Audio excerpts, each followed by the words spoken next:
Ça fait, c'est comme on se salue en Martinique. Pendant ces exposés, on va découvrir un peu de la culture et des gens d'endroits qui est connu comme l'île de fleurs. De plus, je vais aussi parler de mon séjour en Martinique.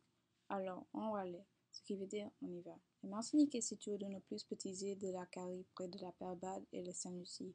La langue officielle est le français, bien sûr, mais dans les rues, les gens parlent créole. C'est quoi créole? C'est la langue maternelle du peuple martiniquais. Pendant l'esclavage, l'esclave ne permet pas parler en leur langue maternelle.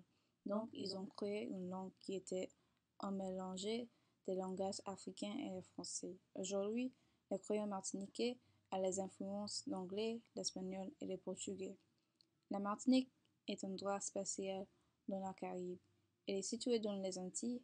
Elle est vraiment comme une extension de la France elle-même. L'île est aussi connue comme la Paris de la Caraïbe.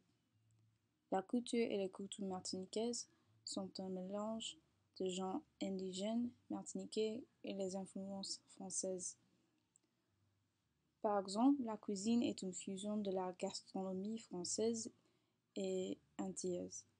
Ainsi, les produits du pays sont utilisés à la place des légumes et des fruits qui sont cultivés en France. Pendant mon année de terminale, mon prof de français m'a demandé si je voulais étudier à l'étranger pendant une année en Martinique. J'ai commencé en faisant la demande pour mon visa d'entrée juillet et je l'ai reçu en octobre. Je suis partie pour la Martinique le 11 octobre 2013. J'ai habité à l'internat de Cruz qui s'appelle l'internat de la réussite. Tout le monde qui a habité dans mon bâtiment était un élève de la prépa. J'étais la seule américaine à mon école.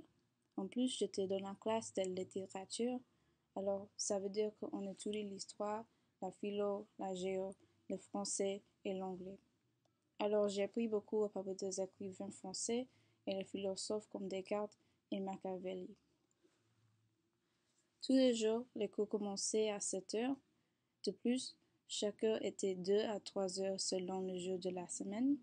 Au début, c'était vraiment difficile pour moi de rester éveillée en cours. Cependant, après 2 mois, je me suis habituée.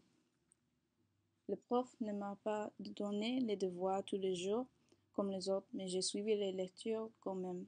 Toutefois, j'ai fait 3 exposés pendant que j'étais là. Je n'ai pas eu la chance d'explorer l'île comme je voulais parce que j'étais occupée avec mes études. Néanmoins, j'ai vraiment kiffé mon séjour en Martinique et j'espère revenir bientôt.